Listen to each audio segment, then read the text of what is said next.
प्रधानमंत्री नरेंद्र मोदी ने गुजरात में चक्रवात ताउते से हुए नुकसान का जायजा लिया। बुधवार की सुबह पीएम मोदी भावनगर पहुंचे, जहां मुख्यमंत्री विजय रूपाणी ने उनका स्वागत किया। प्रधानमंत्री मोदी गुजरात और दीव के चक्रवात से प्रभावित इलाकों का हवाई सर्वेक्षण किया। सर्वेक्षण के बाद प्रधानमंत्री ने ताउते चक्रवात की वजह से हुए नुकसान और स्थिति के आकलन के लिए अहमदाबाद में एक समीक्षा बैठक की। इस दौरान मुख्यमंत्री समेत अन्य अधिकारी भी मौजूद रहे।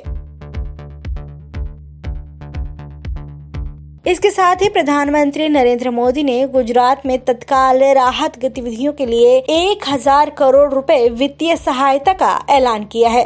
पीएमओ की तरफ से बताया गया कि राज्य में नुकसान के आकलन के लिए केंद्र सरकार एक अंतर मंत्रीय दल को यहां तैनात करेगी। इसके अलावा पूरे देश में तूफान ताउते के चलते जान गंवाने वाले लोगों के उत्तराधिकारी को 2 लाख रुपए का मुआवजा और घायलों को 50,000 रुपए का मुआवजा दिया जाएगा।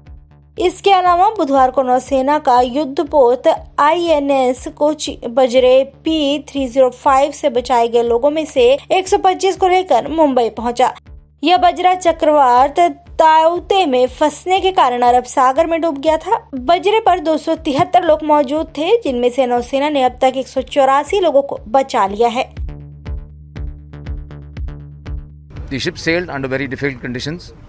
As you're aware, the storm was passing just west of Mumbai, about 70 to 80 miles, and Mumbai was reeling from the effects of this storm.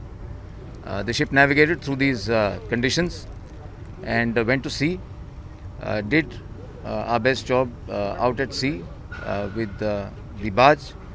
As we arrived on the scene, we took charge of the situation, and with the others on site, we rendered the best possible assistance that could be done for the barge and the crew. These operations are currently still ongoing. We have a large number of naval units on site. Number of naval ships, aircraft are in the area, still conducting operations for search and rescue. My ship, of course, has just come back with a large number of people on board. How many people are on board? How many people are on board? Can you tell the numbers, please? About 184 people have been recovered from sea.